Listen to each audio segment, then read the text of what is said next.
नमस्कार दोस्तों, फिर से हाजिर हूँ एक सच्ची सी मामले को लेकर, या कहानी कह लो आप।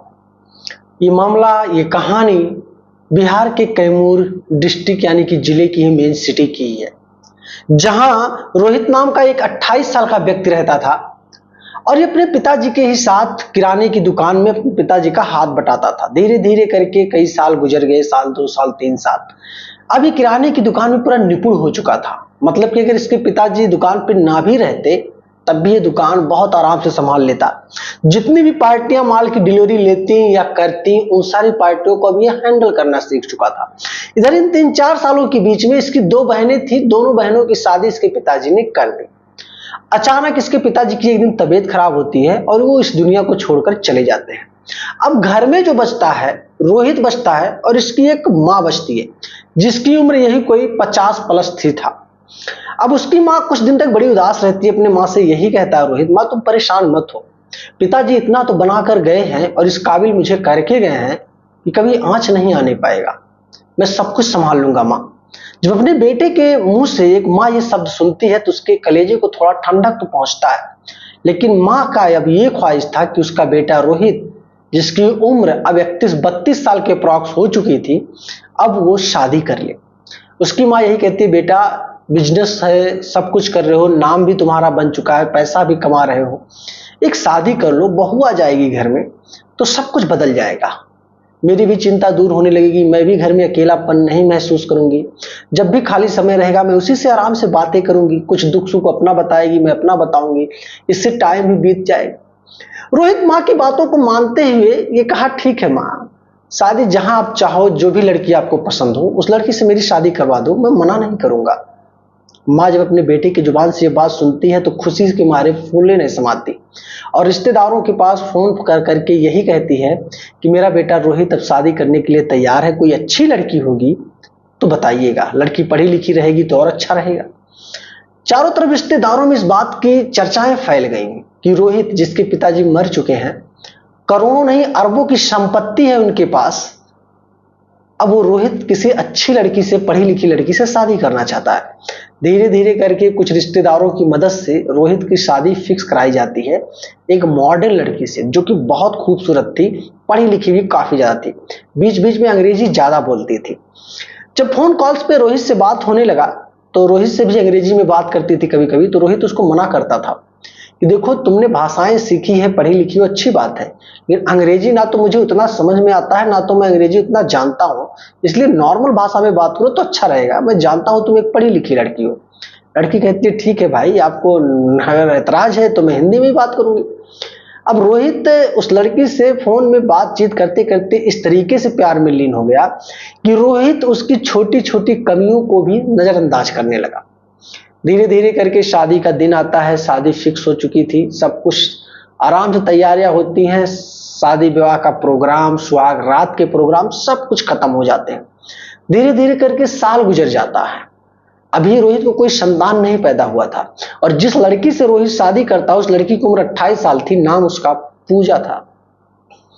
अब रोहित जब सुबह में ऊपर से नीचे आता, दुकान बढ़ा खुलाने के लिए उसके आदमी आ जाते, दुकान खुलता, रोजगार होता, व्यापार होता और पूरा दिन वही दुकान पे रहता। रात में फिर 10 बजे दुकान बंद करवा के फिर वो ऊपर सेकंड मंजिले पर अपनी माँ और बेबी के पास जाता, खाना खाता, सो जाता। यही उसका रोज का काम था। अब रोहित को यह नहीं पता था कि जिस लड़की को वो इतना बेइंतहा प्यार कर रहा है, वो लड़की इसके पीठ पीछे कुछ और ही कर रही है। वो लड़की रील बनाने की बड़ी शौकीन थी, इंस्टाग्राम पे वायरल होना चाहती थी, फेसबुक पे वायरल होना चाहती थी।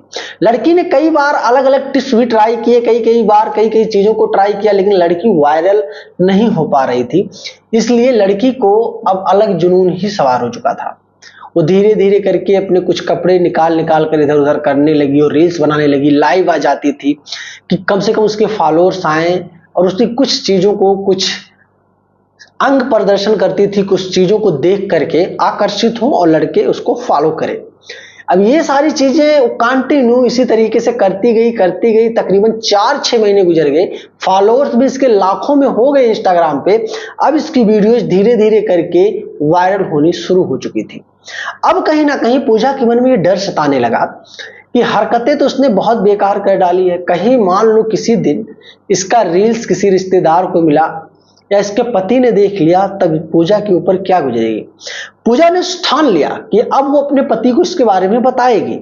अगर उसका पति रोहित तैयार रहेगा कि ठीक है बनाओ रील, मुझे कोई आपत्ति नहीं है, तब मैं बनाऊंगी, वरना मैं छोड़ दूंगी।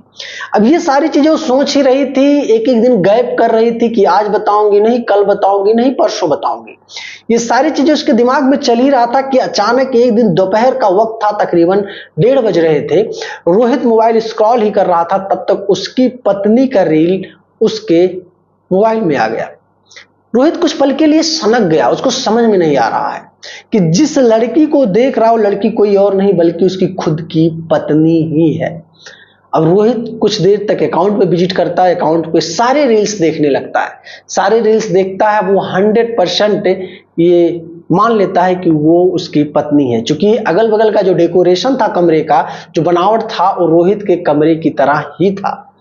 रोहित तुरंत गुस्से में आग बबूला होकर छत पे जाता है और अपनी बीवी से सीधा बैठाकर पूछता है कि सच बताओ, क्या पढ़ी लिखी का मतलब यही होता है कि अंग प्रदर्शन करना?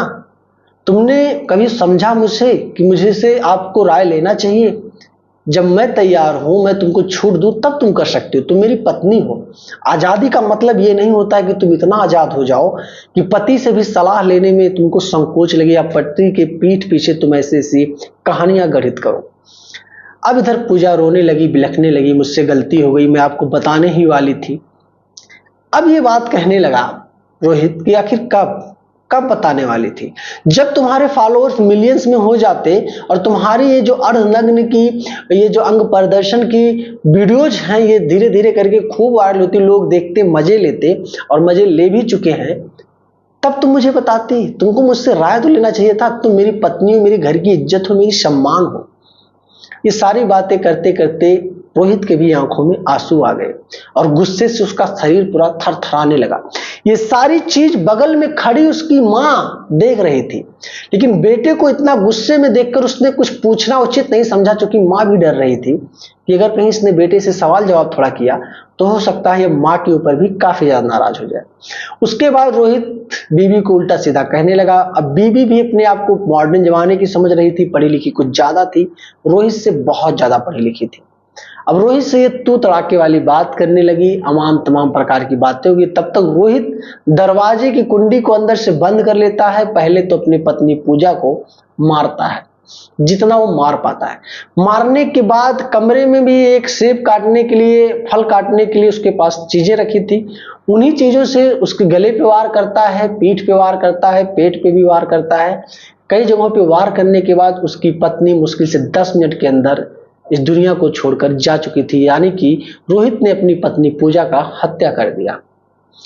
अब जब गुस्सा थोड़ा ठंडा होता है रोहित का, तब रोहित को यह लगने लगता है कि इसके पास ऑप्शन तो बहुत थे, ये इसको छोड़ भी सकता था, इसने ये क्या कर दिया। रोहित दरवाजा खोलता है, तब तक उसकी मां देखती है कि उसकी बहू कमरे में पड़ी है खून से लथपथ बिस्तर पे। मां चिल्लाने लगती है। तब तक चिल्लाहट की आवाज सुनकर दुकान में काम कर रहे जो भी लोग थे, 2-3 लोग, वो दौड़ के छत पे आते हैं। वो लोग भी देख के हैरान हो जाते हैं और डर के मारे नीचे भागते हैं। नीचे भाग कर आते हैं, अगल बगल की दुकान वाले और भी लोग इकट्ठा हो जाते हैं और वो सारे लोग भी जाके कमरे में भीड़ लगा लेते हैं। भीड़ को इकट्ठा देखकर रोहित घबरा गया और तुरंत वहां से 9-2-11 यानी कि फरार हो गया। फरार होने के बाद कुछ ही देर में पुलिस पहुंचती है। पुलिस पहले लाश को पोस्टमार्टम के लिए भेज देती है। उसके बाद रोहित की मां से पूछताछ होता है, तो रोहित की मां ने जितनी सारी चीजें अपनी बहू और बेटे की बहस को सुना था, उन सारी चीजों को उसने पुलिस से बताया। अब पुलिस क्या करती, क्योंकि मामला तो हत्या का बन चुका था। अब पहले पुलिस रोहित को ढूंढने में लग गई। रोहित को ढूंढने में तकरीबन पुलिस को 2 दिन लग गए। जब 2 दिन के बाद रोहित पुलिस के हत्थे चढ़ता है तो पुलिस उसको थाने में ले जाती है। पहले रोहित से बयान लिया जाता है, उससे पूछताछ किया जाता है कि आखिर उसने अपनी पत्नी के साथ ऐसा क्यों किया। रोहित ने अपनी सफाई में बहुत सारी बातें कही कि साहब मैं एक इज्जतदार हूं, पैसा भी मेरे पास बहुत है, मेरी पत्नी आखिर ऐसा क्यों कर रही थी मुझे खुद नहीं पता। मुझे ज्यादा गुस्सा इस बात को लेकर आया, मेरे पास किस चीज की कमी थी कि मेरी पत्नी फॉलोअर्स गेन करने के लिए अपने अंग को प्रदर्शन कर रही है। मैं नहीं चाहता, मुझे सारी चीजें पसंद नहीं है। होता होगा दुनिया में लोगों को अपनी पत्नी का अंग प्रदर्शन करवाना, मुझे नहीं समझ में आता। पुलिस जब अब रोहित की जुबान से बात सुनती है तो पुलिसकर्मी रोहित का सपोर्ट तो करते हैं कि ठीक है, आपकी सोच अच्छी, भाई अपने पत्नी को दुनिया समाज में नहीं दिखाना चाहते, लेकिन आप कुछ भी कर सकते थे, उसको उसके मायके छोड़ सकते थे, उसको तलाक भी दे सकते थे, लेकिन ये हत्या करने का क्या राज है आपके पीछे? क्या दिल में और कोई बात आप लगा के रखे थे? रोहित ने कहा साहब कुछ नहीं, कभी उसके बीच में मेरे बीच में तू तड़ाके वाली बात भी नहीं हुई थी, लेकिन उस दिन जब मैंने उससे पूछा, उसकी चोरी पकड़ी गई, तो मामला इस हद तक बढ़ गया कि धीरे धीरे करके मैं अपने गुस्से को कंट्रोल ना कर पाया और मुझे मजबूरन ऐसा कर देना पड़ा। मैं समझ ही नहीं पाया कुछ पल के लिए कि ये मैंने क्या कर दिया। पुलिस तुरंत रोहित को जेल के लिए भेज देती है। रोहित जेल में आज भी है। ये मामला सन 2017 का है मेरे दोस्तों, 17 यानी सॉरी 19-20 के अप्रॉक्स है, क्योंकि जिस भी व्यक्ति ने मुझे बताया वो बिहार का ही रहने वाला है, और वो बताया कि पहले तो वो टिकटॉक चलाने की शौकीन थी, उसके बाद फिर उसने इंस्टा पे कदम रखा, तमाम प्रकार के सोशल मीडिया पे उसने कदम रखा, और धीरे धीरे करके उसको वायरल होने का भूत इस तरीके से सवार हुआ कि वो दुनिया ही छोड़कर उसको जाना पड़ा। दोस्तों कहानियां हम सुनते हैं, कहानियां हमको बहुत कुछ चीजें भी सिखाती हैं। सिर्फ इस वजह से हमको कहानी नहीं सुननी चाहिए कि हमने सुना मजे आ गए बस, बल्कि कहानी इस वजह से सुननी चाहिए ताकि इस कहानी में हमको बहुत सारी ऐसी चीजें सुनने और जानने को मिलती हैं जो हमें जागरूक करती है मेरे दोस्त। तो वीडियो पसंद आई है तो लाइक कर लेना, और चैनल में नए हो तो सब्सक्राइब कर लेना, और रोहित के बारे में 2 शब्द कमेंट बॉक्स में कमेंट जरूर करना कि क्या रोहित ने अपने पत्नी के साथ सही किया था या गलत। मिलूंगा जल्द ही। जय हिंद।